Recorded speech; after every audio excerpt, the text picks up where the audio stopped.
What's going on? It's your boy Sermon at Sermon's Domain on Twitter. Finally, May 25th, this Friday, Pusha T will be dropping his highly anticipated album.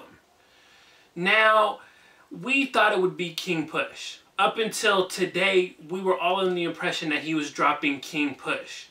Well, he just turned to Twitter and let the world know that it is not going to be King Push anymore. The new album title is Daytona. Pusha T was also on Twitter to let the people know why he decided to do that. He said, "I changed the album title from King Push to Daytona because I felt it didn't represent the overall message of this body of work. Daytona represents the fact that I have the luxury of time. That luxury only comes when you have a skill set that you're confident in." I like that because it does make sense. I feel like Pusha is one of those artists that can go 2-3 years without putting out an album, but as soon as he pops up, everybody's excited. Everybody's anticipating it because he is always delivering quality over quantity.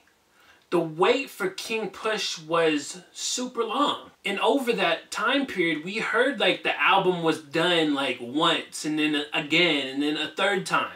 But Kanye, being the perfectionist that he is, he wasn't satisfied with it. So the album kept getting redone and redone, and now we finally are going to hear what Kanye's vision for the album is. And naturally, Pusha T is very excited. I mean, this is something that Kanye is, heavily involved in, but at the end of the day, Pusha T has to approve it. So Pusha T is comfortable and happy with this outcome. Push was also on Twitter for a few more tweets. He said, "This album is for my family. High taste level luxury drug raps fans. Literally, this album is nothing more than the outcome of our musical therapy sessions." This is pretty much the most information that we've gotten about the album thus far. So now here comes the debate part of the video. The track listing just surfaced. And originally we saw Kanye with a photo doing all the track listings for all the albums that he's involved in. And we saw that this would be 7 songs. It wasn't complete, but we saw that this album was going to be 7 songs long. And so the actual track listing just surfaced. And the debate part of this comes from the idea that 7 songs is enough for an album. And it's something that nobody is probably going to all agree on. This is one of those debates that people are going to be on this side, people are going to be on that side. For me personally, I think that 7 songs is too short. We live in an era now where it's so easy to get rid of a song we don't like. So oftentimes, in certain situations, I'll argue that I want more. I don't want too much. I don't want a Migos Culture 2 situation where I have 24 songs, or a Chris Brown Heartbreak on a Lonely Moon, or whatever the album title was, I forget. I don't want that kind of situation. I don't need, 30, 40 songs. I want an actual album, like an actual album that's constructed, that the artist is happy in, and not sitting here just throwing a bunch of songs together in a playlist. Because of that, not always do we get these albums that are great from start to finish. And so we could take out 1 or 2 or 3 songs and still have an amazing sounding album.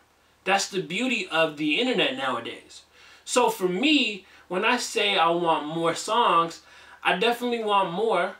And I think Pusha T is someone who can definitely bring the quality. Now, in regards to Pusha T specifically, do I have any fear that one of these 7 songs is going to be a bad one?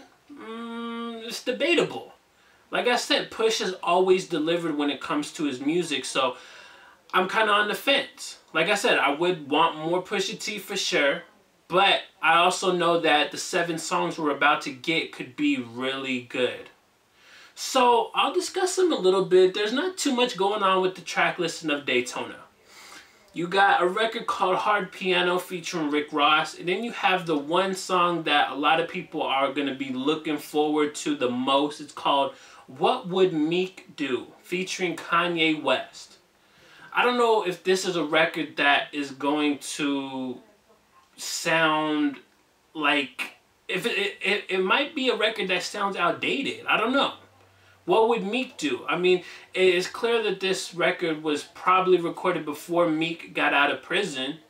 But then again, this could have nothing to do with like a certain situation. Like, the thing that I'm thinking about in my head is, what would Meek do? Is this going to be Pusha T going at Drake? I mean, it's possible. Pusha T is like one of the kings of subliminal disses. So I wouldn't be surprised if he threw some shots at him on this record. But again, it's just speculation based on the title. But it's hands down one of the most anticipated songs on this album. Aside from that, the track listing just looks like it's there. Pusha T said on Twitter that the album cover's not even done, and that they finished the final masters for the album like 2 hours ago. So this is all being done, you know, super rush, like at the last minute. Like, they got the album finally that they wanted. They didn't even think about the artwork. It's being made as I'm talking, and the album just got mastered. So it's a lot of, you know, jumping around to get things ready for May 25th. I'm excited for the album. I'm sure a lot of people out there are excited for the album, and I'll be definitely reviewing it this weekend after it comes out, after I listen to it, absorb what's going on, and have something to say. So now I want to hear from you guys. First off, is 7 songs too short for an album? Secondly, what do you think of this track listing? Is anything jumping out at you? What do you think What Would Meek Do could be about? Talk to me in the comment section below. I want to hear your thoughts. Afterwards, like the video, subscribe to the channel if you're not already, share the video. Follow me on Twitter at @SermonsDomain. And as always, thank you for your time. I appreciate you for watching. And until next time, peace.